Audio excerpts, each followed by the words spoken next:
Hi everyone, it's Di here from Perth Hill Speech Pathology, and thought I would just pop in and say hello and happy Easter to you all. I hope you had a good Easter with all your families.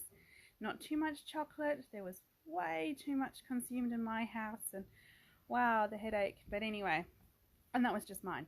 Um, no, the kids had such a fun time. And anyway, I thought I would hop on and just give you a little tip for today. And this has come about after chatting to a parent whose child is in year one and he's doing really well with his reading. He's reading lots, and he's reading really quickly. But then when she tries to determine what he understands of what he's read, he gives a very succinct answer. And this is typical of someone who is basically just skimming through. They're grasping the main concept of the understanding, but they're not really getting the nitty-gritty detail of what they're reading. So I spoke to her and I suggested that one of the things you can do is when you are doing reading with them is to get them to look at the words that the author has chosen to use and get them to think about how that word has made them feel. So, for example, if the story was maybe about a black cat that was in the dark shadows, what is it about the words, the dark shadows, or the creeping through the dark shadows? What is it about creeping that makes you feel like the hairs on the back of your neck stand up?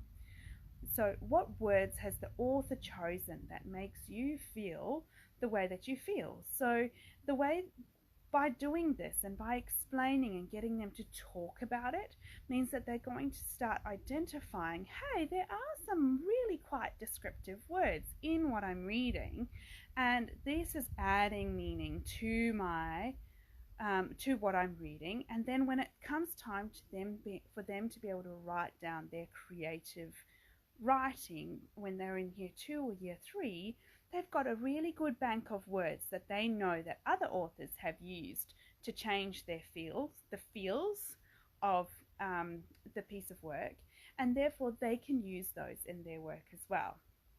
So you can do this in a couple of ways. You can first of all do it whilst they're reading something.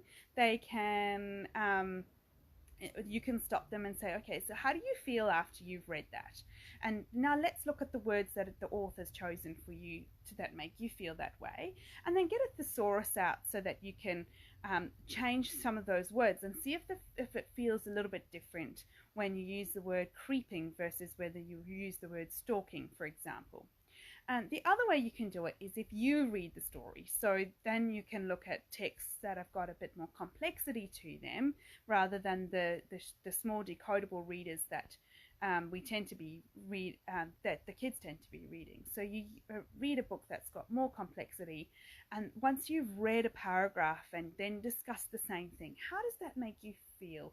Are you thinking that this character is a sneaky character, or are they a happy, bright, lovely character? What is it about these particular characters that you like or don't like, and what words has the author chosen to use to make you feel that way?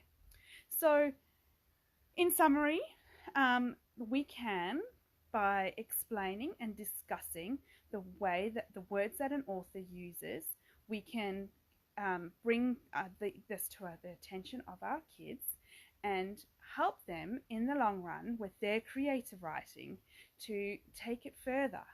And I really wish that I had had more of this when I was at school, because I think that I would have really benefited from having a bit of more explicit teaching into why different words have been chosen or not chosen. And please let me know how you go. Let me know if you've got any thoughts about this at all, and we can have a discussion about it. Any comments through below once the post has gone up, please, I'll get back to you as soon as I can, and would love to hear any thoughts that you have. Thanks for watching, and I look forward to seeing you next time. Di here from Perth Hill Speech Pathology. Take care, have a wonderful day. It's beautiful here in Perth. I hope it's lovely where you are too. Bye.